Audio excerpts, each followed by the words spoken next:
Qala al-Malik rahimahumullah wa nafa'ana bi fidarin amin an Umar bin Al-Khattab, dari Umar ibn Khattab radhiyallahu an, beliau berkata, bainama nahnu inda Rasulillah, ketika kami sedang bersama Rasul, data yaumin, suatu hari, ittala alaina, tiba-tiba datang, tiba-tiba nongol, tiba-tiba terlihat, tala ini tiba-tiba datang kepada kami siapa? Rajulun, seorang laki-laki, syadidu bayadil thiyab, bajunya sangat putih, syadidu sawadi sya'ri, rambutnya sangat hitam, la yura alaihi atharus safar, tidak terlihat tanda-tanda safar, wala ya'rifuhu minna ahad, dan kami pun tidak ada yang mengenali seorang pun.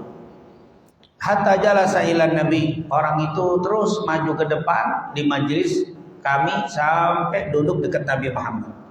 Fa asnada rubbatai ila rubbatai, lalu orang itu menyandarkan, menempelkan lututnya dengan lututnya, wa wada'a kaffai ala fakhidai, dan meletakkan kedua tangannya di atas kedua pahanya.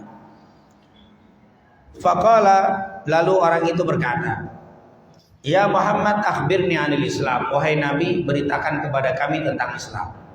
Nah, ini tentunya merupakan penjelasan dari Umar. Jadi ketika kami sedang duduk bersama Rasul, tiba-tiba mendadak, tidak ada tanda-tanda, tiba-tiba nongol aja seorang laki-laki yang bajunya itu sangat putih, rambutnya sangat hitam, tidak terlihat tanda-tanda safar, tapi kami juga tidak ada yang kenal.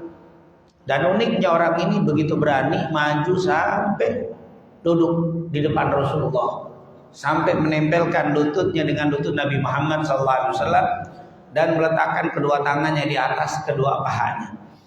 Ini tentunya ternyata nanti pada akhirnya Rasul kasih tahu ini orang ternyata malaikat Jibril. Malaikat Jibril yang menyerupai seorang laki-laki yang datang ke Rasulullah. Dan tujuan malaikat Jibril ini datang, kata Rasulullah, atakum yu'allimakum, atau dikatakan yu'allimukum dinakum. Dia, malaikat Jibril ini datang, atakum, mendatangi kalian, yu'allimukum dinakum, untuk mengajarkan kepada kalian tentang agama kalian. Berarti dia datang dalam rangka mengajarkan kepada para sahabat bagaimana cara duduk, cara saat belajar. Makanya dia datang pertama bajunya sangat putih, berarti pakaiannya itu kalau mau ngaji yang bersih, itu ajaran malaikat. Syadir sawadi syar, rambutnya sangat hitam, artinya selain bajunya bersih, badan juga bersih. Isir, jangan rambut aut-autan datang ke majelis taklim. Majelis taklim adalah majelis yang banyak dihadiri malaikat. Maka usahakan bajunya, badannya yang bagus, bersih, minyak wangi. Kenapa? Karena malaikat itu demen kalau ada orang wangi. Tapi malaikat nggak demen kalau badannya bau. Makanya kata Rasul, siapa yang makan makanan yang bau, fala yaqrabanna musallana, jangan dekat-dekat musala kami. Kenapa? Fa innal malaikata tata'adza mimma yata'adza bihun nas. Karena malaikat itu merasa terganggu dengan baunya kita, seperti orang terganggu dengan bau aroma yang tidak enak dari kita. Ini diajarkan cara belajar supaya ilmu yang kita dapat itu berkah. Yang pertama, baju diperhatikan. Yang kedua, badan. Kalau bisa pakai minyak wangi, itu sunnah. Kemudian beliau langsung juga nyamperin ke Nabi, langsung duduk mendempetkan lutut dengan lutut Nabi.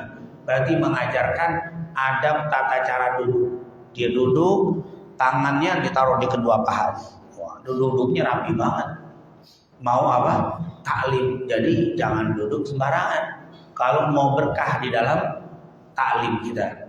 Dan tentunya dijelaskan oleh para ulama beberapa duduk yang disunahkan di dalam taklim. Boleh at-tarabbu. Ini tarabbu nih yang model kita ini. Ini tarabbu nih, duduknya apa? Nah, ini tarabbu, ini bersila. Boleh. Atau tawarruk, yaitu saat kita tahiyat awal, tahiyat awal, terus iftiros. Kemudian juga dengan cara yang duduk iftiros. Iftiros itu yang didudukin kakinya. Jadi firos kakinya itu. Jadi tahiyat akhir awal, tawarruk yang akhir. Jadi duduknya kayak model tahiyat awal atau tahiyat akhir. Boleh tuh ngaji duduknya begitu. Boleh tarobbuk bersila, boleh iftiros, boleh tawarruk. Atau yaitu yang namanya ittiba, itu juga boleh. Al-ittiba, ittiba ini boleh dengan begini, ini duduk juga boleh. Itu kakinya disilang, terus ini diginiin tangannya. Boleh nanti kurfuso juga disebut ini disebut juga kurfuso. Kakinya disilang atau kakinya nggak disilang tapi didempetin begini. Ini boleh. Makanya suka dijual tuh apa namanya? Habwa, diikat tuh. Jadi kalau tadi yang kain itu, nah itu duduknya begini tuh. Di Timur Tengah banyak orang-orang duduknya begini, jadi nempel gitu. Itu termasuk boleh. Yang nggak boleh duduk kurfuso ini kalau Jumatan. Kalau khatib lagi ceramah nggak boleh duduk begini, nggak boleh kurfuso. Boleh duduk tarabbuh, boleh tawarruk dan iftiros. Dan tidak boleh yang kurang bagus duduk itu adalah duduk dengan ittika. Tangannya ditaruh di belakang. Ini ittika nih duduknya apa? Nggak ada senderan, cerita nggak ada senderan, duduk tangannya begini. Ittika nih. Itu tidak boleh. Itu duduk yang nggak disukai Nabi Muhammad Sallallahu Alaihi Wasallam. Atau duduknya yang disebut banyak syaitan melakukan itu apa? Duduk dua kaki yang begini, terus duburnya nempel, duburnya nempel di ubin atau di karpet, duduknya kebelah. Kan kalau tahiyat duduknya begini, ini dibelah kakinya. Itu juga duduk yang nggak disukai Rasulullah Sallallahu Alaihi Wasallam. Maksudnya paham gak duduk yang kayak tadi? Kebelah begitu. Duduk ya, duduk kayak keduanya begitu terbuka, duburnya nempel. Itu nggak enak ya, apalagi yang badannya gemuk, aduh bangun berat itu. Itu pokoknya yang duduk nggak disukai pasti nggak enak duduk. Nah duduk-duduk ini ternyata di dalam taklim itu diajarkan dan tidak pernah sahabat duduk di depan Rasul atau di dalam majelis maaf kakinya lurus. Kalau kita nyebutnya selonjoran, jangan, kecuali yang asam urat. Asam urat nggak apa-apa, karena maklum lagi apa, udah bagus dia ngaji, udah bagus dah. Tapi kalau yang normal, jangan selonjoran, apalagi di depan ustaz, di depan apa, guru. Bahkan ulama salaf tuh kadang, jangankan di depan guru, sendiri aja selonjoran ke arah kiblat nggak mau. Menghormati apa, kiblat, nggak mau selonjoran. Tidur aja kakinya nggak mau selonjoran. Nah ini tentunya adab-adab di dalam duduk.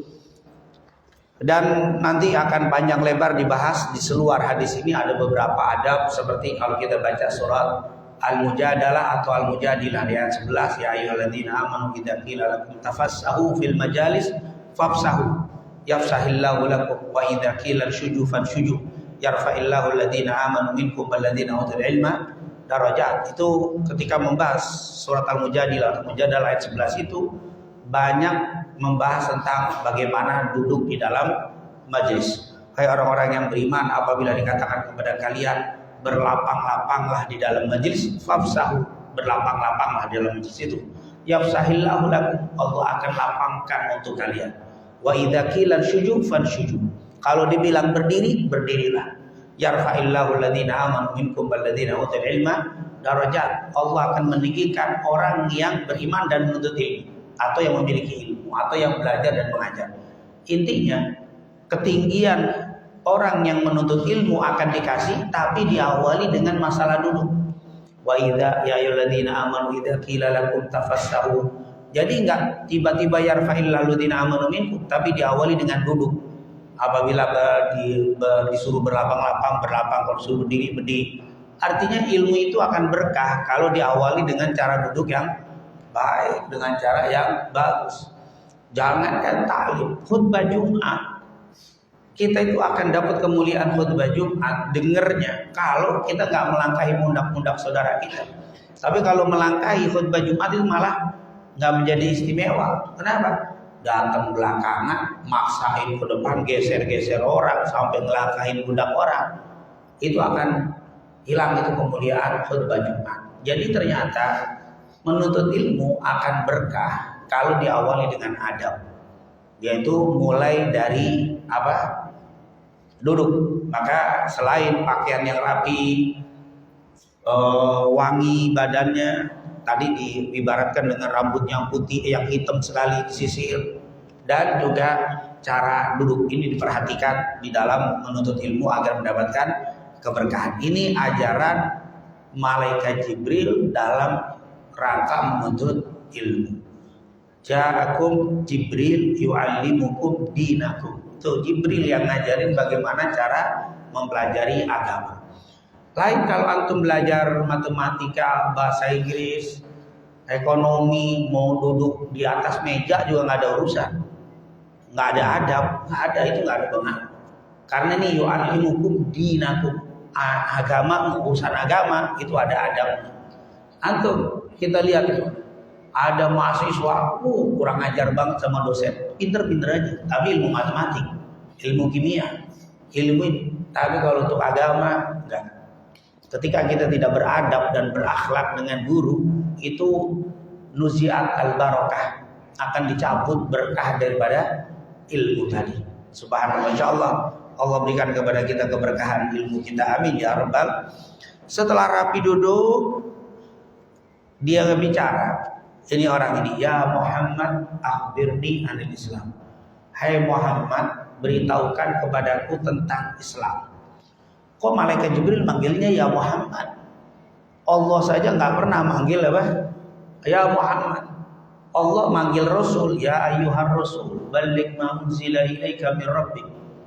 Ya ayyuhan Nabi, lima tuharrimu ma ahallallahu lak, tabtaghi mardhata azwajik. Nggak ada di Quran ya Muhammad. Tapi kok malaikat Jibril manggilnya ya Muhammad? Nah ini karena ceritanya malaikat Jibril lagi nyaru menjadi laki-laki yang kelihatannya nggak ngerti tentang Islam, nggak tahu ini seorang nabi. Maka dia tanya, ya Muhammad akhbirni anil Islam.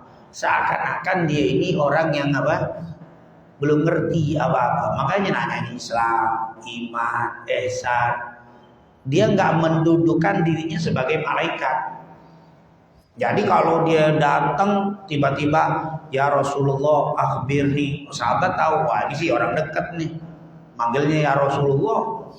Ini kan bukannya sesuatu yang unik, tapi sahabat tuh sampai bingung, kok bisa nih, siapa nih? Dia timbul pertanyaan. Makanya nanti di situ ada kalimat apa? Fantalaqa falabithu maliya. Setelah nanya, Nabi pergi. Umar bin Khattab bilang, falabithu maliya. Saya bingung. Maliya itu beberapa waktu. Siapa itu yang nanya itu? Dia nggak ngerti ini siapa yang nanya. Itu menunjukkan nyaruhnya malaikat Jibril berhasil. Sahabat sampai nggak tahu siapa itu. Tapi kalau malaikat Jibril datang, Assalamualaikum ya Rasulullah, wah ini mah malaikat akan ketahuan, wah ini mah orang dekat nih, tahu cara manggilnya ya Rasulullah. Kalau ya Muhammad nih baru nih, orang Baduy nih, ini orang Baduy nih nggak ngerti nih. Nah, ternyata itu adalah apa? Penyaruan biar tidak terlihat, supaya betul-betul jamaah yang hadir itu betul-betul apa? Memperhatikan. Maka sebut ya Muhammad. Kalau bahasa orang sekarang kan ngeprank kali ya. Kalau ngepranknya ketahuan bukan ngeprank. Ini ngeprank itu apa? Tapi ngepranknya baik, bukan ngeprank kayak model orang sekarang. Ngeprank nakut-nakutin, ngeprank bikin kaget, ngeprank bikin waduh, itu tidak. Ngeprank ini dia pura-pura seperti manusia biasa. Makanya para sahabat dibilang orang musafir, nggak ada tanda-tanda safar. Bajunya putih, rambutnya klimis. Biasanya kalau musafir zaman dulu pasti ketahuan, bajunya pasti berdebu. Karena kan nggak ada apa mobil, pakai kendaraannya onta, udah pasti kena debu. Apalagi rambutnya, pasti acak-acakan. Nggak ada helm, nggak ada zaman dulu pakai helm. Jadi kena angin. Kalau musafir pasti apa? Musafir nih ketahuan mukanya cemong, rambut acak-acakan, namanya habis pergi di tengah padang pasir. Musafir nggak ada tanda-tanda, tapi kita kagak ada yang kenal. Ini aneh nih, dibilang orang jauh kagak ada tanda-tanda habis pergi jauh, dibilang orang dekat kami kagak ada yang kenal. Kenapa? Karena semua sahabat zaman dulu kenal semua. Tidak ada sahabat Nabi yang sholat di rumah, semua di masjid, mereka saling kenal. Kalau di sini lain, ini warga baru, bukan udah lama, tapi baru pertama datang ke masjid itu lain. Jadi kalau di kita mah orang baru kelihatan, jangan dibilang warga baru, itu lama, dia cuma jarang aja ke masjid. Tapi kalau orang dulu kenal, ini nggak pernah kelihatan. Ini masih bukan orang sini, tapi orang jauh nih. Tapi dibilang orang jauh kok nggak ada bekas pergi jauh. Wah ini aneh, aneh. Tapi waktu nanya, ya Muhammad, wah ini berarti orang jauh. Kenapa? Karena manggilnya Muhammad. Kalau manggil ya Rasulullah, pasti orang deket nih. Itu hebat, ngeprank itu pertanyaan yang apa? Kagak ketebak. Siapa nggak ada yang tahu. Sampai Rasulullah itu orang ini pergi, falabithu malia. Malia itu tawila. Kata Umar bin Khattab, kami bingung sampai beberapa waktu. Siapa ya? Kagak ketebak. Nah ini kan berarti apa? Penyamarannya itu apa? Sukses. Tapi kalau Nabi bilang ya Muhammad, ya Rasulullah, nah ini nyamarnya langsung bisa tebak. Wah ini mah rekat ini masih. Udah ketebak duluan. Makanya ya Muhammad, wahai Muhammad, akhbirni anil Islam. Wahai Muhammad, wahai Rasul, beritakan kepada kami tentang Islam. Maka Nabi menjawab, al-Islamu anta syahada la ilaha illallah wa anna Muhammadar Rasulullah wa tuqimas shalah wa tu'tiyaz zakah wa tasuma Ramadan wa tahajjul bait in istata'ta ilaihi sabila. Rukun Islam itu mengucapkan dua kalimat syahadat, mendirikan salat, puasa, zakat dan haji bagi siapa yang mampu. Ini tentunya tidak kita bahas panjang lebar karena ini ranahnya di dalam bab fikih. Jadi kalau kita mau panjang ini di bab fikih. Qala shadaqta. Orang itu bilang, benar kau Nabi Muhammad. Ini sahabat tambah bingung, fa'ajibna lahu. Kita kaget sama orang ini, aneh nih. Dia nanya, dia benerin lagi. Fa'ajibna lahu. Kami bingung nih orang ini. Kalau dibilang malaikat manggilnya ya Muhammad. Kalau dibilang enggak orang pinter tapi dia membenarkan yang dijawab Nabi. Fa'ajibna lahu. Kami merasa unik nih orang nih. Dia nanya, dia ngebenerin. Berarti kan dia udah ngerti. Tapi kok siapa ini? Dia bingung tuh sahabat. Yas'aluhu wa yusaddiquh. Dia nanya, dia yang ngebenerin. Dia nanya, dia ngebenerin. Tapi itu adab sahabat. Walaupun dia kalau bahasa gitu udah kagak sabar pengen nanya siapa. Kalau bahasa kita udah main apa? Negorain siapa yang nanya dulu? Sahabat. Enggak. Dia kalau belajar sebelum dapat siapa yang nanya, baru dia nanya. Ditahan dulu. Walaupun keinginannya sangat apa? Besar. Kami aneh nih orang. Merasa aneh kami terhadap orang ini. Dia nanya, dia jawab. Tapi tetap mereka tidak mutus. Mereka tidak motong omongan antara Rasul dengan orang ini. Tetap mereka dengerin dengan baik. Orang itu berkata lagi, qal fa'akhbirni anil iman. Tolong beritahukan kepadaku apa itu iman. Faqala, maka Nabi menjawab, al imanu an tu'mina billah wa malaikatihi wa kutubihi wa rusulihi wal yawmil akhir wa tu'mina bil qadari khairi wa syarri. Iman itu adalah kau beriman kepada Allah, malaikat, Rasul, kitab, hari akhir dan qada dan qadar. Kau percaya dengan takdir yang baik dan yang buruk. 6. Ini rukun iman. Maka malaikat atau orang ini bilang, shadaqta, engkau benar. Ini kata sahabat nih, kacau nih orang ini apa? Nanya benerin. Ya jujur kalau kita nemuin model begini, bukan temen yang marah, gurunya ngomel, inti mau ke sana. Setiap yang jawab iya benar itu. Oh ini iman. Tapi ini malaikat.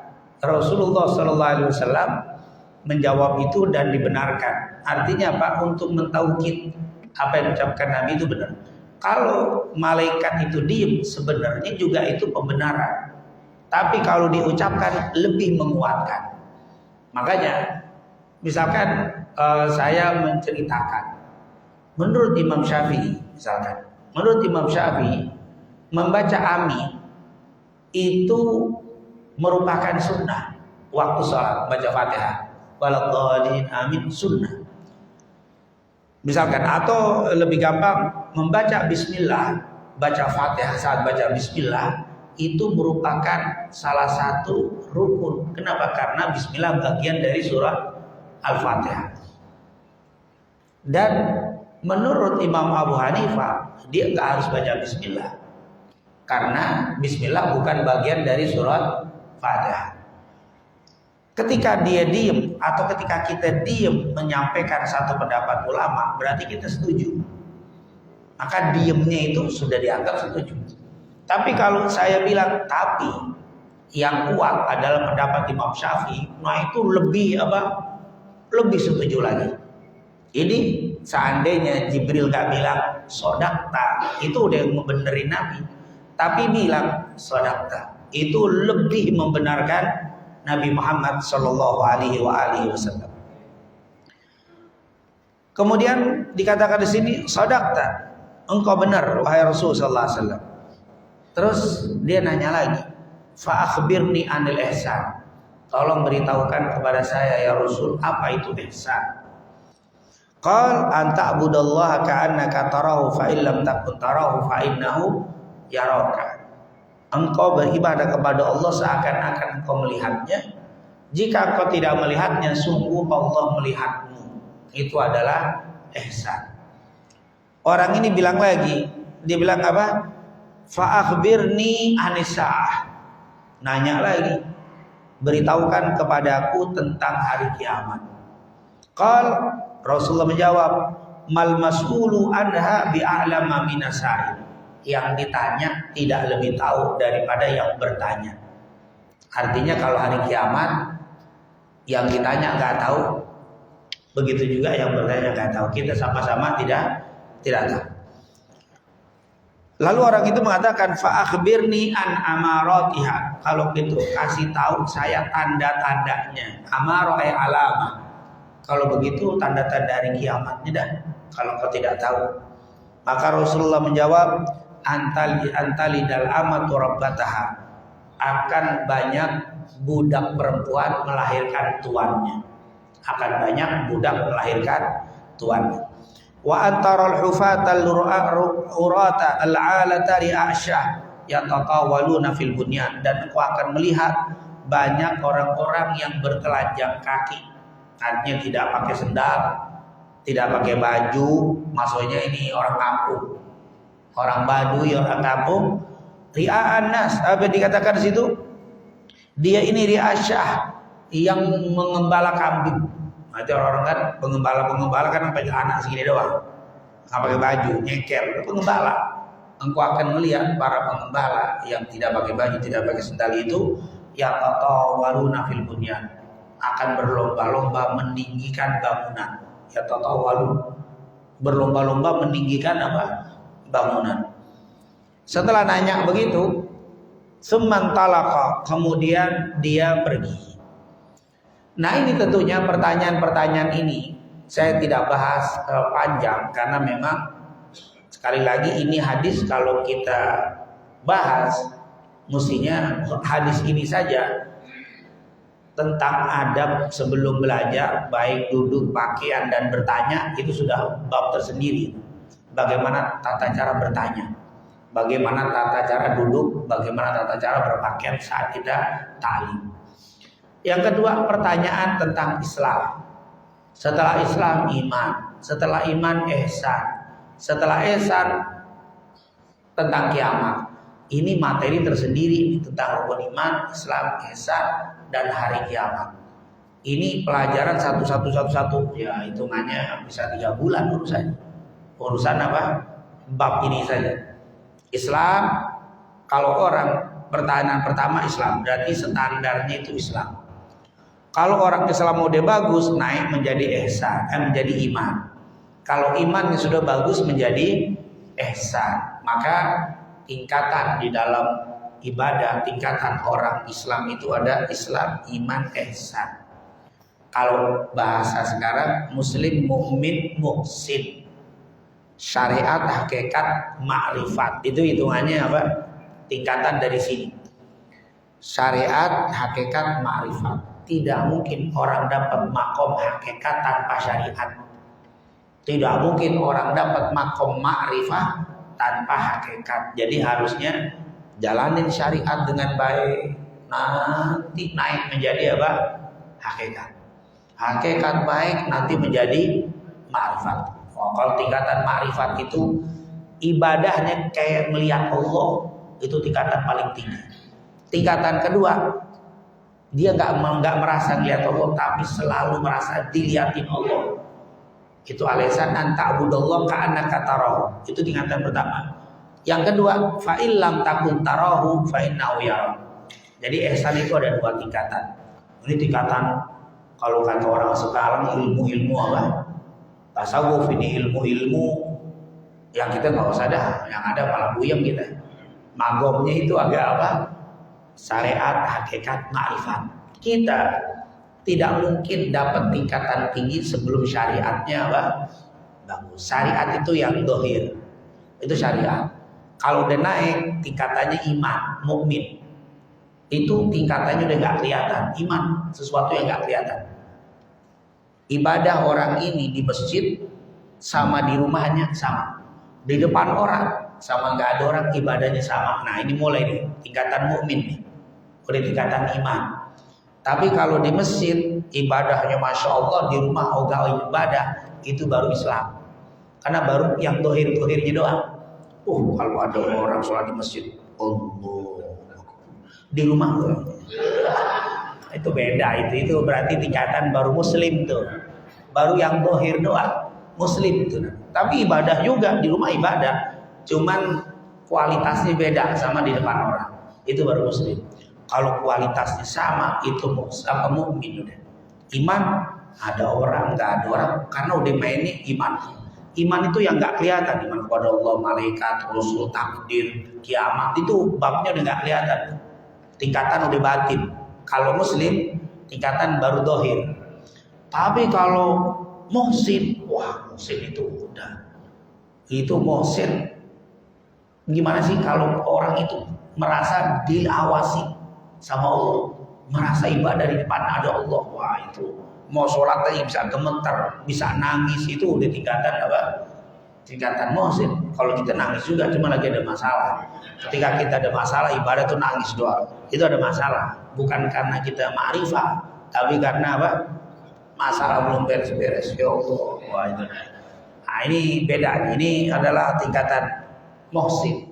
Kalau udah muhsin, udah gak cerita pahala. Allah pun nggak ngomong pahala sia-sia. Innallaha yuhibbul muhsinin. Wah cinta udah. Allah cinta kepada muhsinin, orang-orang yang ihsan. Tingkatnya udah cinta. Kenapa? Antum sholat, cinta saya kepada Allah. Udah cinta. Kenapa antum sholat? Kalau nggak sholat neraka saat itu muslim. Tingkatnya takut apa? Neraka. Tingkatnya takut kayak budak tuh kalau nggak melaksanakan apa tugas akan dihukum sama tuan itu. Tapi kalau mulai tingkatannya surga, nikmat, mulai nikmat itu mulai mukmin tuh nikmat dengan ibadah itu nikmat. Tapi kalau muhsin udah cinta banget, ihsan. Udah kalau muhsin ini innallaha yuhibbul muhsinin, udah cinta udah. Nah, tapi sekali lagi tidak mungkin kita dapat tingkatan muhsinin kalau muslim apa Islamnya belum dilaksanakan. Nah setelah itu baru ini sekali lagi saya tidak bahas detail, ini kita hanya baca singkat. Kemudian beliau bertanya tentang hari kiamat, mal mas'ul a'lam minasail. Yang ditanya dan yang bertanya sama-sama nggak tahu. Berarti hari kiamat tidak ada yang tahu kecuali Allah. Tidak ada yang tahu tentang hari kiamat kecuali Allah. Allah hanya ngasih tahu lewat lisannya Nabi Muhammad, kiamat itu hari Jumat. Inna min afdali ayyamikum, hadis Aus ibn Aus riwayat Imam Tirmidzi. dengan sanad yang hasan. Rasulullah mengatakan, inna min afdali ayyamikum yaumul jumu'ah fihi khuliqa adam wa fihi qubid wa fihi an-nafkhah. Di hari Jumat itu adalah hari yang termulia yang kalian miliki. Hari diciptakan Nabi Adam, meninggalkan Nabi Adam, dan ditiupkan sangkakala. Berarti kiamat itu hari Jumat. Entah Jumat besok atau Jumat kapan, yang penting hari Jumat. Tanggal, tahun gak ada yang tahu, cuman harinya doang yang dikasih tahu. Adapun dikasih tanda-tandanya, iya, dikatakan di sini wa ma maratuha, tanda-tandanya apa? Salah satu tanda di dalam hadis ini adalah apa? Akan banyak tuan melahirkan budaknya. Budak melahirkan tuannya. Antalidal amatu rabbataha. Seorang amah, budak perempuan melahirkan tuannya. Di sini nanti banyak para ulama penafsiran maksud hadis ini, tapi salah satunya yang paling masyhur, yang paling banyak adalah nanti di akhir zaman bakal banyak anak yang durhaka sama orang tua. Ini min alamat saah, tanda-tanda hari kiamat, banyak nanti anak durhaka sama orang tua. Waliyadzubillah, insyaallah kita dijadikan anak-anak yang berbakti. Amin ya rabbal alamin. Nah, ini tentunya yang disebutkan tadi antalidal amatu rabbataha, dan juga yang kedua wa antara fatal waratal alatari asya yatatawal fil bunyan. Maksudnya apa? Seorang budak seorang pengembala kambing yang tidak berpakaian, telanjang kaki, meninggikan bangunan atau berlomba-lomba meninggikan bangunan, kan nggak sinkron sebenarnya. Mungkin kalau yang meninggikan bangunan pedagang besar, orang kaya, pejabat itu bisa. Ini pengembala kambing istilahnya nggak cocok membangun meninggikan bangunan. Maksudnya apa itu? Penafsiran para ahli hadits bilang idza usidal amru ila ghairi ahli. Nanti tanda-tanda hari kiamat banyak orang menyerahkan suatu perkara kepada orang yang bukan ahlinya. Bukan ahlinya disuruh megang urusan itu. Sama seperti pengembala berlomba-lomba meninggikan apa? Bangunan, sama seperti ini. Nggak ngerti ketatanegaraan disuruh menjadi pemimpin apa? Sebuah negara berantakan. Nggak ngerti tentang negara disuruh. Nggak ngerti tentang satu usaha, dia disuruh mimpin, maka hancur. Nggak ngerti sholat, nggak ngerti fikih, disuruh imam, berantakan. Idza usidal amru ila ghairi ahli fantadiri saat. Kata Rasul, kalau sudah menyerahkan sesuatu bukan pada ahlinya, tunggulah kiamat. Nah, ini tentunya disebutkan tadi. Setelah itu, jadi ada tanda-tanda, memang kiamat tidak ada yang tahu kapan datangnya, tapi tanda-tandanya disebutkan. Nanti kalau kita belajar asratus sa'ah ada dua. Ada asratus sa'ah as-sughra, ada asratus sa'ah al-kubra. Tanda-tanda hari kiamat kecil, tanda-tanda hari kiamat besar. Tentunya sangat banyak tanda hari kiamat besar, juga nanti disebutkan banyak, yaitu Dajjal, Yajuj wa Majuj, lahirnya Imam Mahdi, turunnya Nabi Isa, keluar dabah, binatang melata yang dapat berbicara, keluarnya api dari kota Yaman, matahari, dan itu tanda-tanda hari kiamat. Jadi tidak ada yang tahu kapan datangnya hari kiamat, tapi tanda-tandanya dikasih. Dan kata para ulama, sekarang sudah banyak tanda-tanda hari kiamat, tapi masih kecil kelihatannya. Tanda kiamat besar belum, Dajjal belum, baru anak buahnya. Karena nanti yang imam mereka Dajjal yang matanya itu yang terakhir. Tapi Dajjal sekarang ada. Karena Rasulullah bilang la taqumu sa'ah hatta yub'ats 30 dajjal kadzabun kulluhum yad'i annahu nabi atau yad'i nubuwah. Tidak akan terjadi hari kiamat sampai ada 30 dajjal. Jadi 30 dajjal. Semuanya tukang bohong, ngaku nabi. Oh, Dajjal. Yang paling terakhir itulah yang disebut Dajjal yang matanya apa? Icek. Bukan mata satu ya. Mata satu di tengah. Itu mah Dajjal ala komik. Itu Dajjal yang ada di mana? Nggak ada mata satu. Dajjal sangat biasa mata. Nah, ini tentunya merupakan apa? Tanda-tanda hari kiamat yang cukup banyak. Kemudian tsumman talab, setelah nanya, orang ini pergi. Setelah pergi falabithu maliya. Kata Umar, kami Bingung, kami nunggu beberapa waktu. Siapa ini? Gak tahu.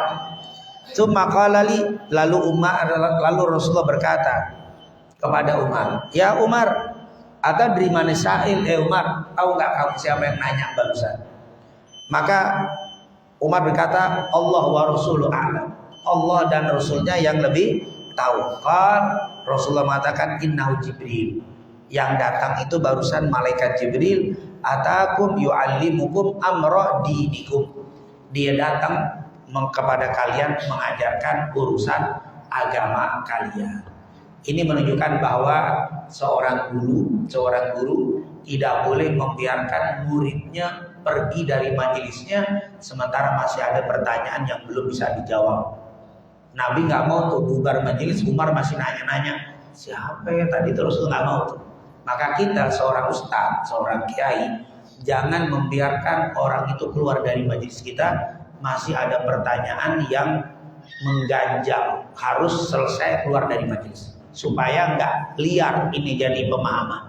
Nanti kalau nggak dikasih tahu Umar nanti jangan, oh itu akan banyak. Maka Rasulullah menyelesaikan itu tadi Jibril. Tapi Rasulullah gayanya nanya, "Ya Umar, atadri man sa'il?" Umar tahu nggak siapa yang nanya? Karena Umar melihat bengong, pengen nanya, tapi Rasulullah belum ngasih kesempatan. Saya mau nanya, nggak begitu. Langsung ditanya sama Nabi Muhammad. Ini adab. Kalau murid ada sesuatu yang ganjel, tetap jangan nanya sebelum guru ngasih apa. Ayo kita kasih sesi tanya jawab, silakan yang mau nanya, baru nanya. Jangan Ustaz lagi ngomong, Ustaz nanya. Gitu. Ustaznya iya aja. Ya Allah, ya fadal, tapi selesai antum dijawab, Ustaz tadi sampai mana tuh materi udah apa? Mestinya apa? Kadang-kadang yang kedua, apa yang ada di benak kita, Ustaz udah tahu, bakal dijawab di akhir. Makanya Umar tuh nahan nggak nanya, ternyata Nabi ngasih tahu. Begitu kadang-kadang kita, jadi jangan terlalu nafsu apa? Motong omongan guru. Karena boleh jadi di akhir itu pasti dijelaskan. Dan ketika Umar ditanya, tahu nggak siapa wahai Umar? Umar nggak tahu. Lihat jawabannya, Allah wa rasuluhu a'lam. Berarti kalimat Allah wa rasuluhu a'lam sunnah. Kalau ditanya nggak tahu, jangan kayaknya ini yang banyak nih. Bilang aja nggak tahu. Ustadz lebih demen orang yang apa? Ngomong nggak tahu daripada yang sok tahu. Dilihat dari gelagatnya, wah ribet nih orang ngomong, muter-muter urusannya tuh. Kan model sekarang kan model begitu. Kalau kagak tahu sok apa? Sok tahu, diputer-puter. Oh deh Pak, lebih ringkas kalau Ustaz nanya, sebenarnya pengen apa? Bertanya yang tidak perlu maksakan diri, kecuali ujian. Jangan ujian jawabannya wallahu a'lam dulu. Murid jawabannya wallahu a'lam. Kam arkanus shalah wallahu a'lam, Allah wa rasuluhu a'lam. Udhkurul hadits. Kalimat Allah wa rasuluhu a'lam itu banyak tuh anak santri itu. Ketika nggak bisa jawab, jawabannya Allah wa rasuluhu a'lam. Kalau itu mah kata guru saya juga tahu, Allah dan Rasulnya lebih tahu. Jadi ada pertanyaan yang perlu kita mikir, ada yang memang Rasulullah tidak tahu nih. Tahu nggak Umar? Allah wa rasuluhu a'lam. Jadi itu jawaban kalau kita tidak tahu. Ada orang nanya, Pak, saya mau nyari alamat orang ini gimana ya? Waduh, Allah saya nggak tahu. Kalau nggak tahu ngomong, jangan kayaknya nih Pak. Coba deh Bapak jalan ke sono, mentok belok kiri, tanya lagi di sono. Pas ke sono mentok, lewat Pak di tempat tadi, astagfirullah. Yang jawab, Bapak itu udah kagak tahu, saya diarahin ke sono, balik lagi ke sini lagi. Subhanallah, mendingan kalau nggak tahu nggak usah ngomong. Karena kalau nggak tahu ngomong, dolun mudil, udah sesat apa? Menyesatkan. Ini kan modelnya hati-hati nih. So nggak tahu pakai apa? Menau-nauin, ini yang berbahaya. Nah ini tentunya jawaban Umar, Allah wa rasuluhu a'lam.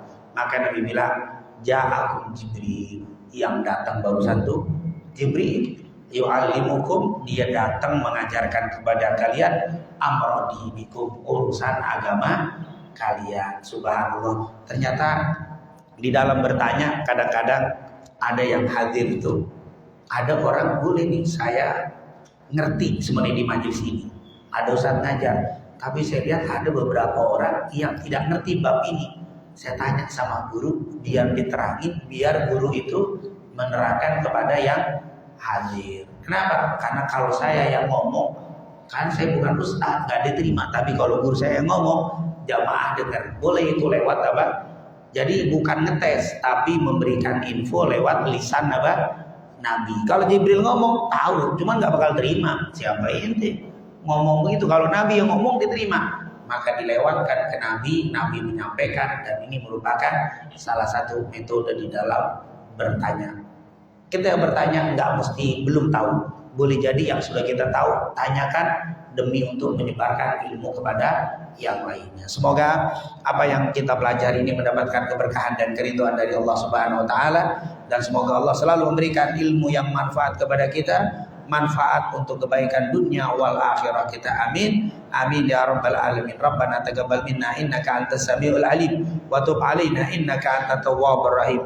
Allahumma inna nas'aluka ilman nafi'an wa rizqan tayyiban wa amalan salihan maqbula. Wa sallallahu ala sayyidina Muhammadin wa ala alihi washabihi wasallam walhamdulillahi rabbil alamin. Lebih kurangnya subhanakallahumma wa bihamdika asyhadu an la ilaha illa anta